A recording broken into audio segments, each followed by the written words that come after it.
Hello, everyone, and welcome to the Talent Gap Fireside Chat, where we talk about causes of and solutions to the talent gap. I'm your host, Pete Strauss, and joining me today is Huxley Barbie. He is a longtime cybersecurity practitioner and lead organizer for B-Sides New York City. Welcome, Huxley. Thank you very much, Peter. Thank you for having me. Thanks for being here. Could you give our audience a little background on you and your career thus far? Yeah, absolutely. I don't know how much time everybody has, so I'll try and condense it a little bit. But I got my start back in the day before there were even bespoke security teams where security was mostly an offshoot of IT at the time. And, before red team, blue team, all these terms came about.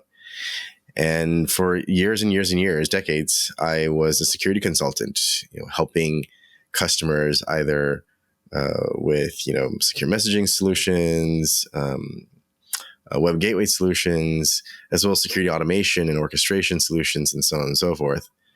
I also spent a few years on the go-to-market side of the cybersecurity world, where I was helping the company that I work for, get the word out about their security products out into the marketplace. But currently, I am leading up a security engineering function at a finance company, a fintech company. Very cool. So you're going to be kind of internal, it sounds like, in that role. And previously, you've led consulting teams and also go to market. So you've kind of hit all the major areas of security. Yeah. Have you noticed, I guess, a difference in hiring at all among those different areas of security? I'd say that for sure, there's a major difference in the type of folks that get hired into those roles and things of that nature. On the consulting side, you're looking for folks who don't just have technical acumen, but also have the ability to have conversations as a trusted advisor with their customers. So it's a slightly different skill set than what you'd normally think in terms of like a security geek.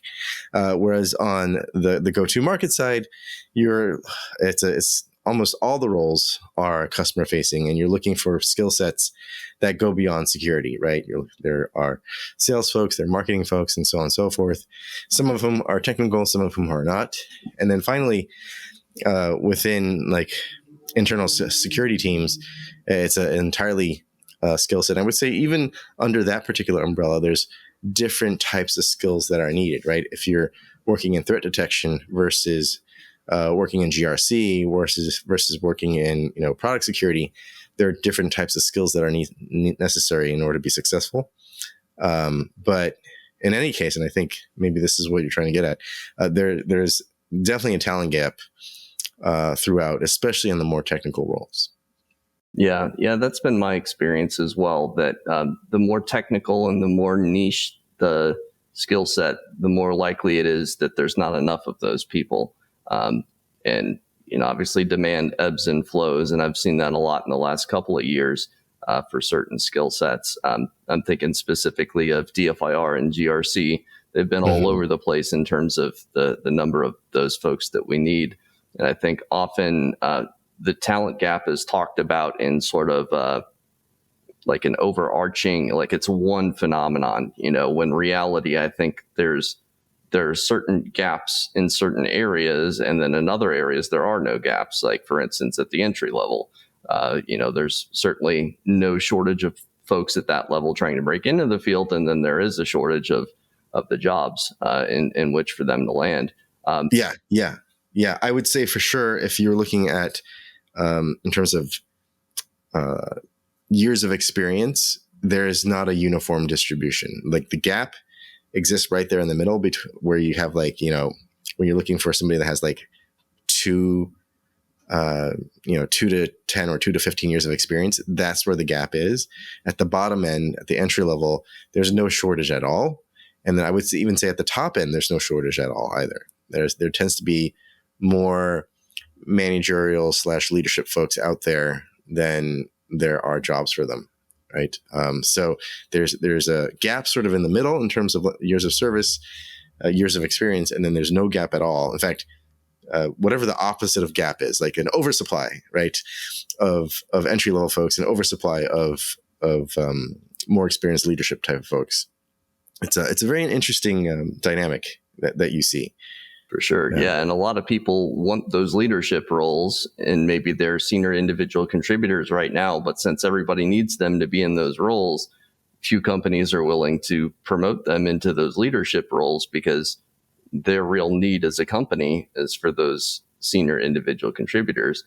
But yeah, I've seen the same thing on the leadership tier, or at the leadership tier. Talked to a bunch of CISOs in the last 6 months that are having difficulty securing new employment.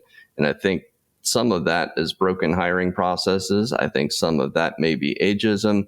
I think some of that is in whatever economy we want to talk about this being, lack of budget, or lack of investment in security, because maybe it's seen as a cost center.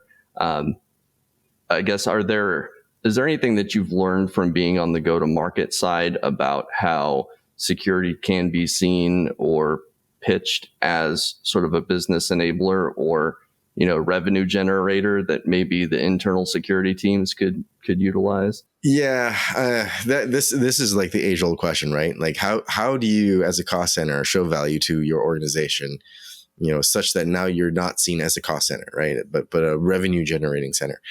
And I think this is part of the reason why there's so many security consulting firms, right, where security is revenue generating, and this is why many folks find success as a security consultant where they couldn't with an internal team, for example. But to answer your question more directly, there's a few things. None of these are sort of panacea or a silver bullet that's going to solve that problem, right? One is, of course, if in your particular industry there's a certain regulation or a certain standard that is required simply to do business, right? Maybe that's SOC 2, or if you're in healthcare, it would be HIPAA, or in finance, New York State DFS, all sorts of regulations like these.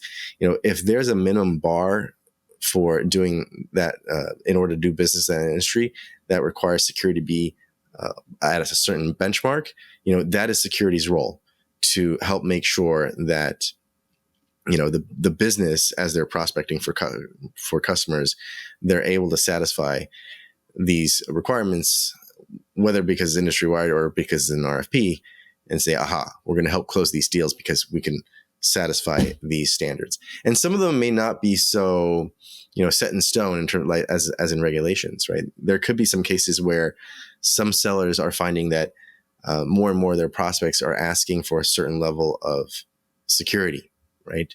And if they were to pass this information back to the security team that can then make sure that the company or the organization is raising their level of standards in order to achieve that. And the thing about compliance is, right, compliance with regulations is it's a continuous process. And so the security team has to continually make sure that the company is satisfying those standards so that they can continue to go out there and prospect for customers. All right. So that's one very important thing. And, for many companies, when the prospect is doing due diligence, they may want to actually speak with the security team to verify, right? That's part of their due diligence. And so it's very important for the security team to be prepared to have these conversations with customers, even though they're an internal team, to be able to have these conversations with their customers in order to help close deals, right? So that would be one.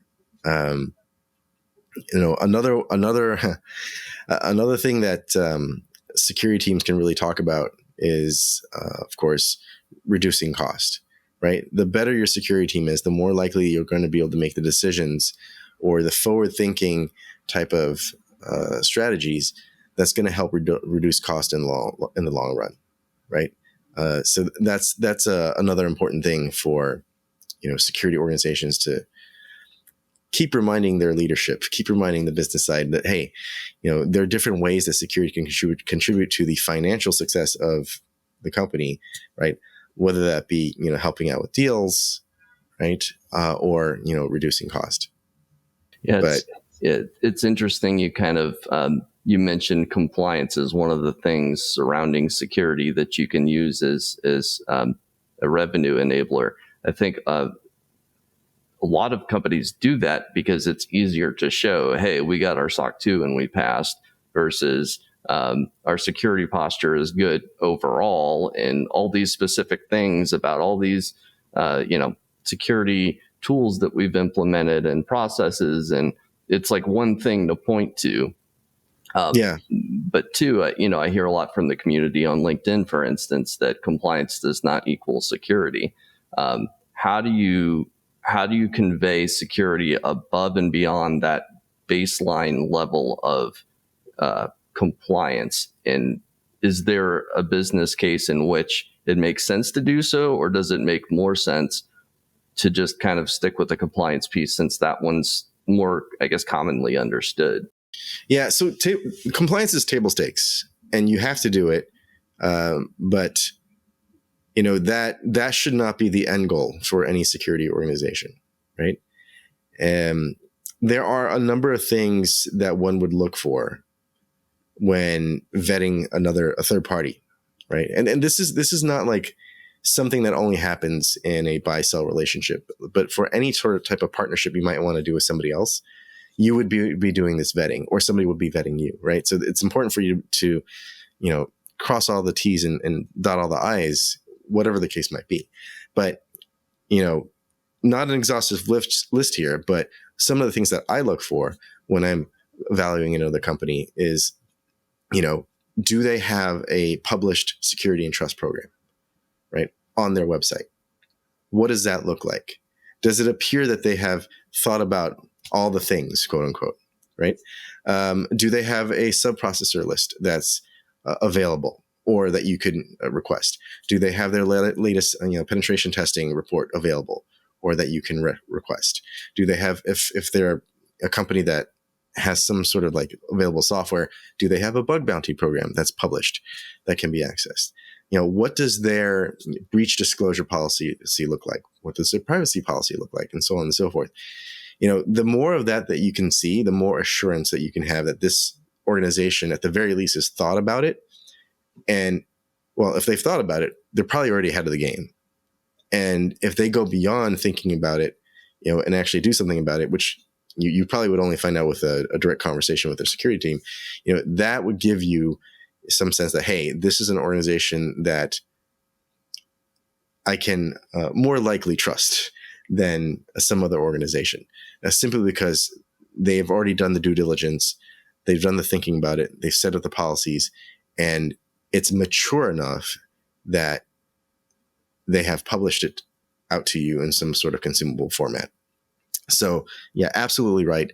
Compliance is the mere bottom of what you should be doing. There's so many other things that you should be doing, and doing it in, as public of a way without disclosing anything, internal information, but doing this as public of a way in order to give assurances to your partners or your customers that, hey, we are an organization that cares about security, and we have done these things that any prudent person would do when they are serious about securing their organization as well as their third-party data. Yeah, that's great. Yeah, I'm just trying to think like from the highest level possible, because I think a lot of security teams are struggling right now for budget or for headcount, or to work with a specialist recruiter who actually knows what they're doing and what they're looking for. It's a lot of, well, we really don't have the money right now.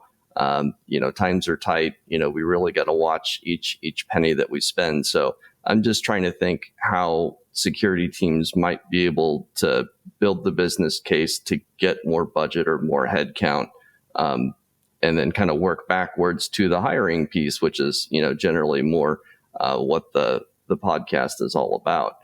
Yeah, I'm sorry to say that compliance and breaches are still the top two ways that security teams get budget.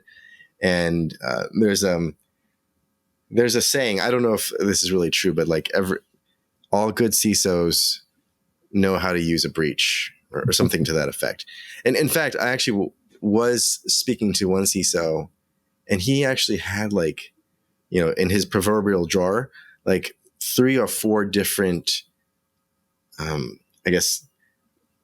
things to ask for, lists of things to ask for based on a certain type of attack or certain type of breach. So essentially what he did was he modeled the threats that would come into the organization, and then based on what would be breached or compromised from that particular threat vector, these are the 5 or 6 things that he would ask for. So he already had that ready to go, right? It's a very to my mind, there's a little bit of cognitive dissonance here, right? Because this is like the likely like way that you're going to get popped, and I guess either there's no budget for it, there's no staffing for it, like you can't deal with it right now, but you plan on the thing you would do afterwards after it happens. It's it boggles the mind, but these are the realities that we live in, where some CISOs at the very least are have to look ahead beyond the next breach, or just after the next breach, for what funding is going to look like and what they're going to ask for. And I don't know if all CISOs are so forward thinking in terms of how they're going to leverage the next breach, but to your point, it might make sense, of course, to also include professional development, recruiting, and so on and so forth, in that type of ask that would come in the 72 hours after a breach. Yeah, and I would imagine you could model that out for other companies as well as your own company in whatever scenario, or at least at a high level, and kind of you could talk to the board about the impact of what that would look like realistically, what similar breaches have costed, and things like that. Unfortunately, I think a lot of times we're caught in this cycle of reacting to problems, whether it be somebody leaves on the team or an incident does occur, and then all of a sudden it's all hands on deck. We got to fix this problem. And I think sometimes there's an issue with short-term thinking versus long-term thinking. And I think in some cases, executives are so focused on the short term, making the numbers look good, that they miss the forest or the trees, and the long term kind of goes neglected. And I see this a lot in hiring for talent acquisition people, internal recruiters. You'll see massive layoffs happening of the whole talent acquisition team when the market gets a little bit iffy and hiring freezes. And then when the market picks back up again and hiring happens again, they'll rehire all the talent acquisition people that they just laid off 6 months or a year ago. And it's costly every time you do that, when if you were able to figure out a way that those folks could contribute in the short term, keep them busy, have them contributing to the business, and not have to spend all the extra money to rehire people in the future after you laid them off, and not to mention all the brand reputation that's done in that type of scenario. And I've seen that almost kind of sink smaller companies, especially consulting firms, where they're only wanting to hire from other consulting firms. If word gets around that they're going to lay people off at the first sign of a downturn, long term, that can be a huge problem when it comes to getting good people on board. Curious what your experience has been in hiring folks. Like, have you encountered any specific recurring challenges or anything like that? The recurring challenges, it's never the person that you 100% want. You have a specific skill set that you're looking for in mind, and I think every hiring manager has to. I don't want to use the word settle because it sounds bad, but every hiring manager has to look for like maybe 80 or 90% of what they want, and then know that they can train the person up on the rest. And I think this is something that a lot of folks out in the market may miss, because I see on LinkedIn a lot, like, oh, I got this certification, I took this class, or like, I'm now like top 5% on Try Hack Me. And like, all the technical skills are required. They absolutely are required. These are table stakes. But, something that a hiring manager would be looking for beyond that are things like coachability, growth mindset. Because, like I said, you're never going to find somebody that's 100% of what you want, right? You're probably going to find somebody that's 80 or 90%. Can I teach the person the rest? Right? And I've had, people who've hired me who've said the same thing. I remember one of my former managers. I remember this very distinct conversation. He says, all the things that you know really well, and all the things that you don't know, I know I can teach you. And, that's why I got the job and not somebody else.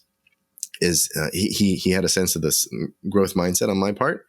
And, and there it is. I got the offer. So that's something that's you as a candidate want to bring across in any sort of conversation to help them understand that you are somebody that can learn and can learn quickly, and that you're somebody who can be a partner to the rest of the organization. Security is, by its very nature, a collaborative discipline. You have to work with everybody else in the organization to be successful. Yeah, that's great. And it's interesting, the traits that you'd mentioned, those aren't really things that you can show on a resume. And it's so funny, through doing this podcast, I've talked to so many hiring managers over the years that their top requirements really aren't something that you put on a job description. Or if you do, it's not something somebody can demonstrate on a resume. So that makes me think, when we have, in a market like this, somebody posts a job and they get 2,000 applicants in a week. How do you identify those intangibles at a quick glance? I suppose my take would be you can't. So there's no shortcut. Like, you have to just talk to people. It's like you can identify the baseline level of technical ability potentially, and not always, just by looking at a resume. You might get, most of the way there anyway, to figuring out whether that they had that skill set. But you're never going to know somebody's communication skills until you actually talk to them, with the exception being if their resume is too bad, then probably don't have great written communication skills. But how do you work with your recruiters to ensure that they're not screening out people that could have those really good intangibles that you're looking for? For better or for worse, I used to do a lot of my own, what do you call it in the recruiting world? Like prospecting for candidates? Sourcing? Yeah, sourcing. That's right. Yeah, I used to do a lot of my sourcing, right? Even when I worked at a very, very large company, I did my own sourcing. Just because the candidates I was getting from my recruiter, who was not a cybersecurity recruiter like yourself, right? It was like a generic recruiter. The candidates I was getting was just like, this is not even close. Why did you send me this resume? So I ended up doing a lot of my own sourcing at the time. But I think what you're getting at is like this major disconnect, right? Where the majority of folks that are looking at resumes are not the people who can vet the resumes. And the people who can vet the resumes are busy doing the work. They don't have time to do sourcing. And, how do you bridge that gap? It's very difficult. And I think for all candidates, you got to understand there's two stages to your job hunt, right? There's stage one, which is, getting past the first set of folks with your resume or whatever you have on LinkedIn. And that requires, one type of promotion, one type of self-promotion. And then there's the second stage where you're actually interviewing and talking to the folks that you'd be working with. And there, it's a completely different type of self-promotion, right? You're not, of course, you need to showcase the technical skill, but there's also a whole bunch of other characteristics about yourself that you need to showcase as well. And I think you're right. Unless you talk to the person, it's not gonna, you can't tell. There are no shortcuts, but I do think it's better when there's like a recruiter that has cybersecurity background, right? Working within, who's been sourcing and hiring cybersecurity practitioners for some time. Like, those folks can really be helpful. I've seen that, but there are very few folks like yourself, Pete. So it's, you as a hiring manager, you can't count on somebody knowing cybersecurity as a recruiter. Yeah, for sure. And I mean, really, there's, it's like I always say, there's no shortcut to that knowledge either. Like, there's value in time and seat. As somebody who's trained a couple of recruiters in security now, I can tell you it takes way longer than you would think to teach somebody not just all the acronyms, which is a whole job in and of itself, but Yeah. teaching them the relationships among all the different subdisciplines in security, teaching them all of these intangible traits that hiring managers are looking for, teaching them common motivators for candidates in this field, which are different than even IT, because I did IT recruiting previously.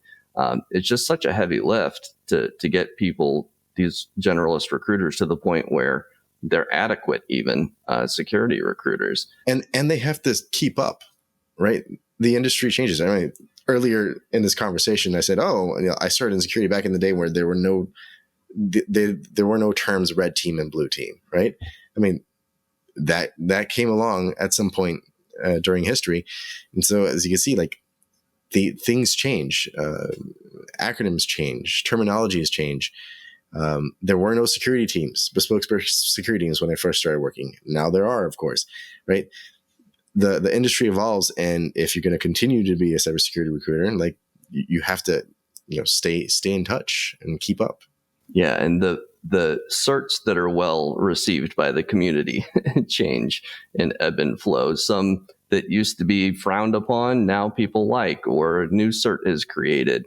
I mean, even just knowing what the requirements for the certs are, I think often that's how you see, entry-level job descriptions with CISSP. It's because the recruiters or HR, whomever's helping out with the job description, maybe the hiring manager didn't review it, but they don't know anything about the CISSP to know that there's an experience requirement of 5 years and that you can sub in some formal education. Like, these are very small seeming little nuances that make a big, big difference when posting and recruiting for jobs. You just have to know this stuff.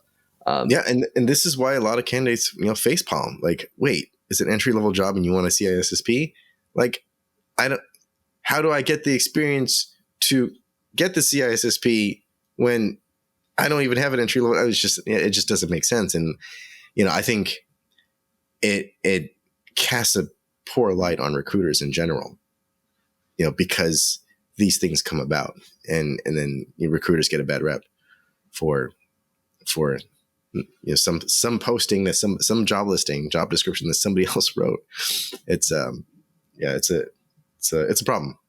Yeah, well, and I think part of the solution to it is just a closer relationship between the hiring manager and the HR and recruiting team, assuming that in most cases, HR is either writing the job description or they're assembling it from pieces, like maybe the requirements of the hiring manager, and then an about section that they have on every job description, and then, a benefit section like they have on every job description. So a lot of times they'll cobble this stuff together from multiple sources.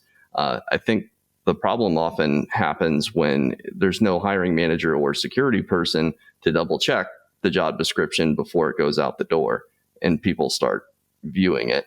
I think one problem too that a lot of recruiting teams get wrong these days is because the market is employer favorable at the moment for most disciplines, obviously some niche disciplines being the exception. But they default to just posting a job and then just fielding applicants. And, when there's so many applicants out there and there's 2,000 people applying to a job and every candidate out there is applying to 1,000 plus jobs in a decent amount of time, there's just so much volume and so much noise that if you're not a specialist, it's very difficult to parse through all of that noise quickly and without missing things. And you're bound to have things fall through the cracks, especially if you're a lean recruiting team, like I'm hearing a lot of now. It's, 5 recruiters on a recruiting team handling 20 openings or more across marketing and sales and accounting and cyber and everything. It seems like almost an insurmountable problem for companies that are trying to kind of run lean right now. But I guess going back to the point of stay close to your recruiters. Like, have you ever managed to work with a recruiter that maybe didn't understand security or an HR person, and at least help to educate them a little bit to where you got, acceptable results through a little bit of development? But definitely, we, did some coaching for sure. There were some instances where I would have a recruiter for one role, And then for the next role, I ended up having a different recruiter. So the time and effort that I spent on the first person, I guess helped the company overall, but didn't help me on the next run around. The cases where I had the same recruiter over and over again, it did help on the additional hires. Yeah. And if I were to if I had not that this ever happened, but if I had 10 hires with that one recruiter, I'm sure by the 10th one, it would have been awesome. But I've never had the same recruiter for more than 3 hires. So, my mileage varied quite a bit. Well, and I would imagine too, it's probably the worst in mid-sized companies where you're not large enough to have specialist recruiters for certain departments, but you're not small enough, like say a small security company where their one recruiter is inherently needs to learn security. Like that's how I got my feet wet, was at a consulting firm that did GRC, and I was hiring for the same type of skill sets all the time. So I really got to know those skill sets extremely well. But I think the key really is repetition. If you're working on something different every job that comes across your desk, there's no possible way that you can retain all the information that you learn for each one of those different jobs. Or maybe you can, but you can't go deep enough to really develop a specialty if you're just kind of spread too thin. I would imagine at a small firm, you would also be working with multiple hiring managers, all with similar roles or concerns, and so you get multiple perspectives on what they're looking for, and so you learn that way as well. Yeah, and learn intangibles that they're looking for. You're going to have a coherent company culture at the very least, as kind of a common thread, to where there's some traits that are going to be applicable to each role, ideally. I've also seen, having worked for a small firm myself, how each hiring manager has their own little requirements. And so they won't hire all the same type of person. Everybody has different reporting structures and methodology for completing audits, say. And you have to kind of reconcile that. It can be a tough problem to solve, especially when you have different personalities involved and stuff like that. Well, we had kind of mentioned this earlier, at least briefly, about how there's this proliferation of candidates at the entry level and really not enough jobs in which for them to land. Any thoughts on how, as an industry, we can do better by creating more junior jobs? Well, I don't know if anything I'm about to suggest is going to matter or it's going to help, but one part of the equation is better products, right? So many of our products are meant for those with skills, those who are a little bit more expert in the industry, not so much for somebody that has very little knowledge. I remember I was working with one customer and he says, I want a product where you don't have to tune it. You just drop it in, it works, and it produces high fidelity alerts that a junior engineer can take action on. And the reason why for him, this is such a struggle is because his company was in a rural location. Companies in rural locations have a much harder time of recruiting talent, right? Because many of the folks are in larger cities where there's potentially higher pay and so on and so forth. And that's what he needed, which it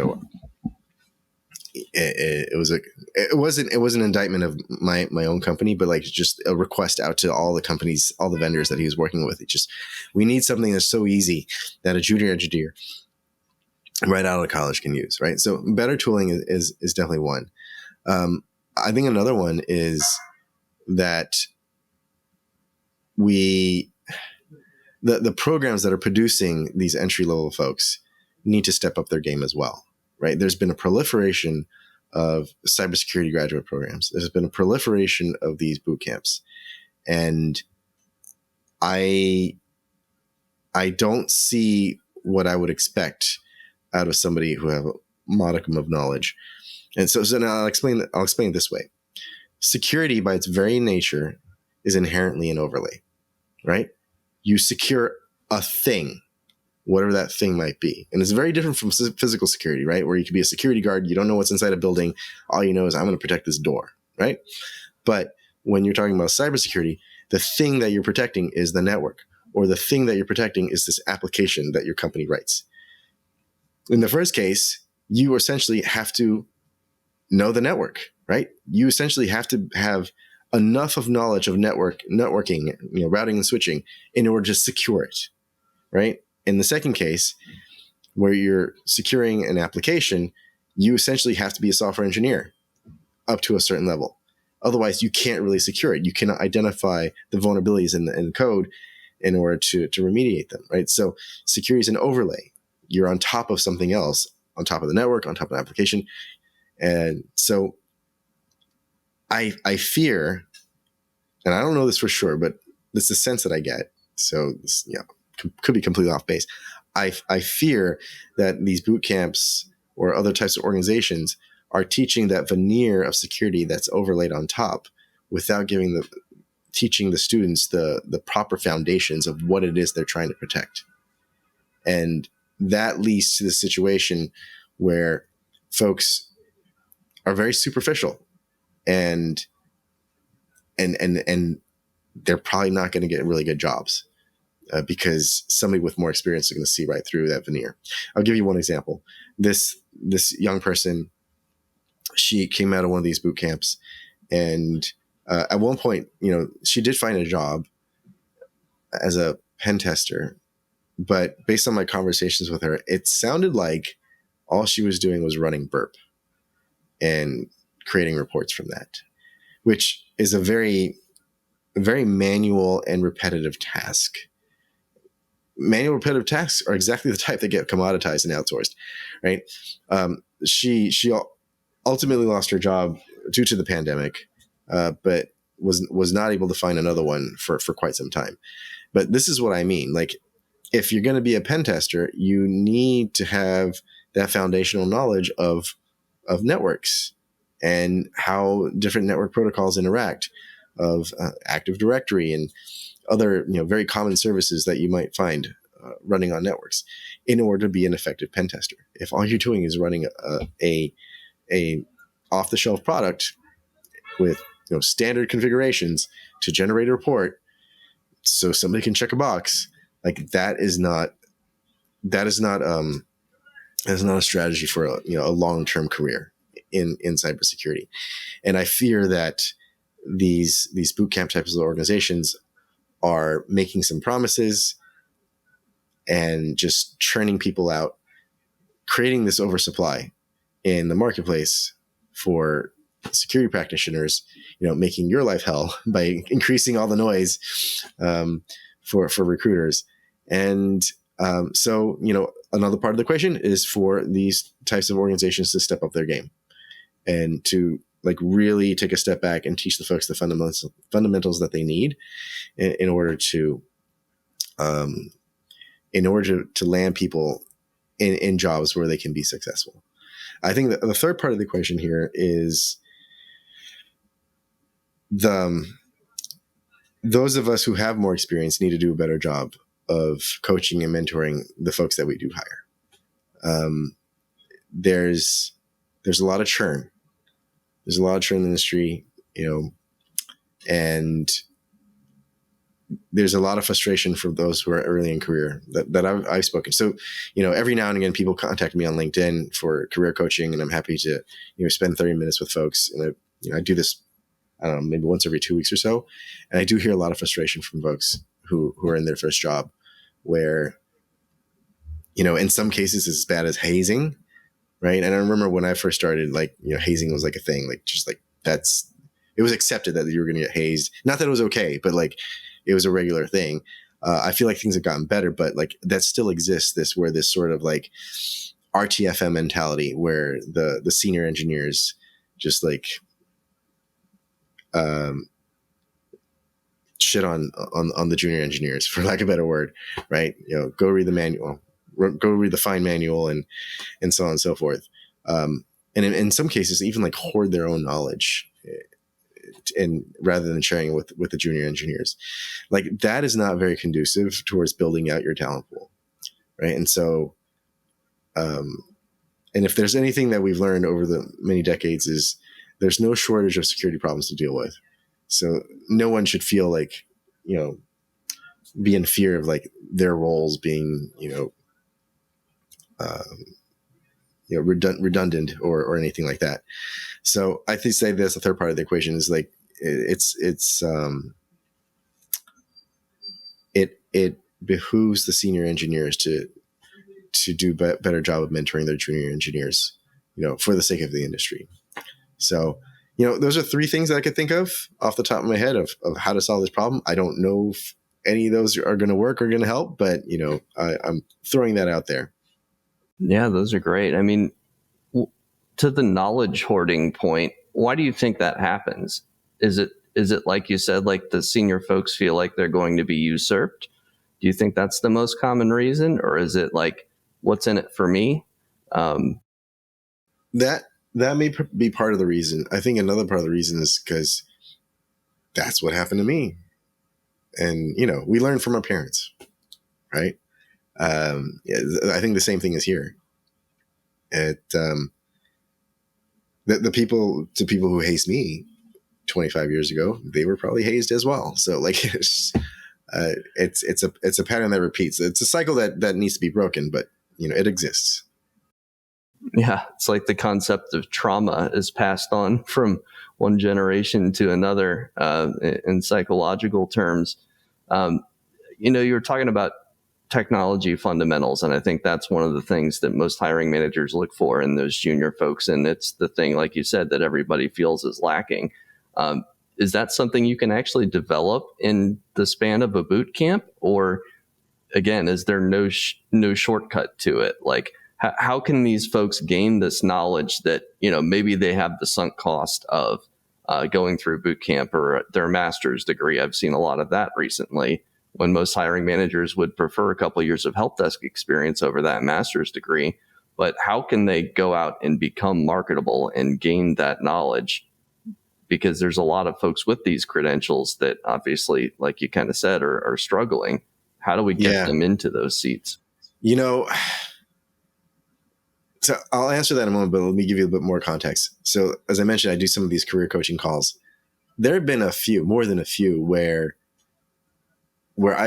I'm starting to think that there's like this artificial bubble, right? Not that security is a bubble or anything like that, but like there's this bubble that's been created by whom? I don't know. Maybe by these boot camps or somewhere else. That there's lots of opportunity to make a lot of money in cybersecurity. You just need to spend these 6 weeks, and then boom.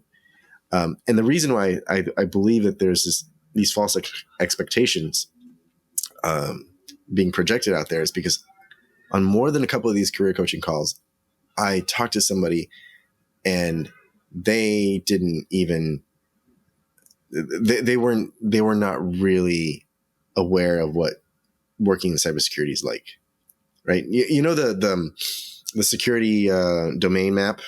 You see it on LinkedIn sometimes. It's like this mind map, and there's like all these bubbles, like a tree of bubbles. On more than one of these calls, I actually had to go through. I spent this whole 30-minute call going through all the different, sub-disciplines within cybersecurity, and they were like, "Oh, I didn't know that. I didn't know that there's something called vulnerability management. I didn't know that there's something called GRC. I didn't know there's something called threat detection. I didn't know there's something called employee awareness." Like, they weren't even aware of all the different, fields within cybersecurity, and yet they want to be in cybersecurity. Like, the reason why that person and I had this conversation is because they really want to go work in cybersecurity. Oh, great. Which field in cybersecurity? I don't know. Here's some fields. What is that? It's like, well, where did your interest in cybersecurity come from then? Like, I don't understand. If you don't even know what the job is like or what it is, what are the various activities you would do in cybersecurity? Like, why would you be interested if you didn't even know what the job is, right? So, that it leads me to believe that there are other drivers here for why are people getting into security rather than just pure interest. right?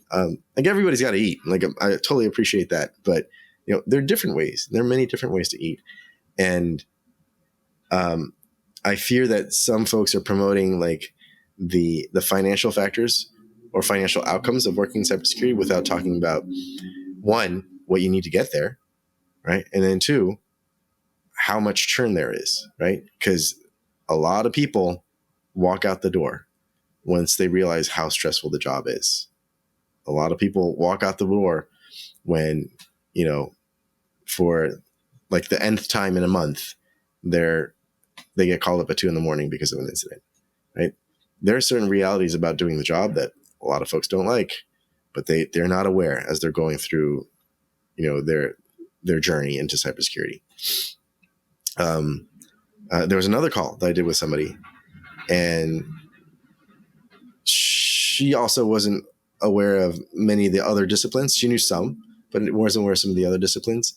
And one thing that she, through talking, we went back and forth. And then one thing that she mentioned was, I went through this whole boot camp and I'm not interested in any of the technical work. I'm like, okay, good to know. But what's interesting about that is a large majority of work in cybersecurity is technical, right? Product security, security engineering, vulnerability management, threat detection. There's a lot here in security that is technical.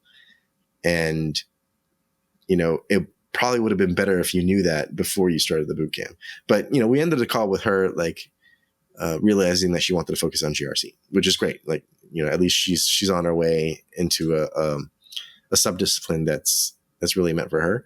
But, I have to wonder what were some of the expectations that were set and when she first started. Maybe one of these days I'm just like gonna call one of these companies and say, hey, like I'm 18 years old and I want to get into cybersecurity and see what they say, because I just can't imagine so many folks are talking to me after having gone through boot camps or in the boot camps with such a disconnect about like what the job really is like. Yeah, you would think that there would be some checks and balances along the way somehow, or, somebody would hold the programs accountable for their promises, essentially.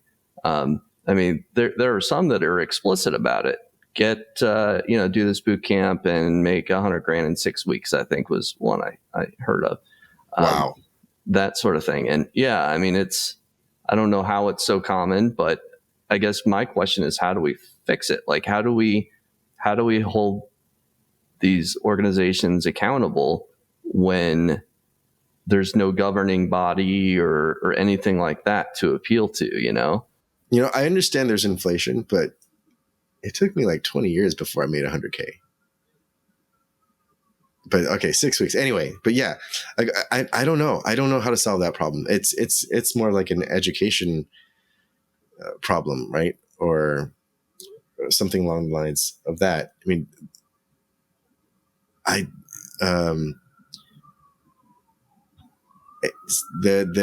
these might be organizations that are reputationally like not good at all, that are going out there and selling boot camps. I have no idea, but yeah, I don't know what the solution there is. And this might be a larger problem with like education, because there are all these like for-profit universities that are selling, bachelor's degrees and so on and so forth, and putting people in debt. And they have like really predatory sellers, I guess, recruiters or people trying to get people to sign up for degrees. Those folks, right, who are very predatory on folks who who are really in need. And this might be a subset of that problem. Well, maybe some of the solution is the way I see it. It's kind of twofold. You can put market pressure on the credentialing organizations through leaving bad reviews or getting word around that, hey, they promised me this thing and it's not happening. Just letting people know, sort of grassroots word of mouth. Then you could also look at if you're a more senior person in security listening to this, go present at a conference, give people the ugly truth that there are no shortcuts. That could be, a good talk to give to folks. Like, I'm thinking of any given B-sides you go to, there's hundreds, if not thousands of people at that conference that are junior and wanting to get into security. And maybe they just need to have somebody adjust expectations with them en masse, in a large reach sort of arena. Because I think some of this is happening in conversations like you've been having with folks. It's a very one-on-one thing, but you almost need to do it at a larger scale. Because I do career guidance calls with folks too, and I hear much the same thing. It's like, oh, wow, I didn't realize it was this bad. Wish somebody would have told me this, but if nobody's telling them that one-on-one or in these boot camps, then got to get the word out somehow. I don't know. That is a talk that needs to be written and given. I 100% agree with you. Yeah. Well, that's awesome.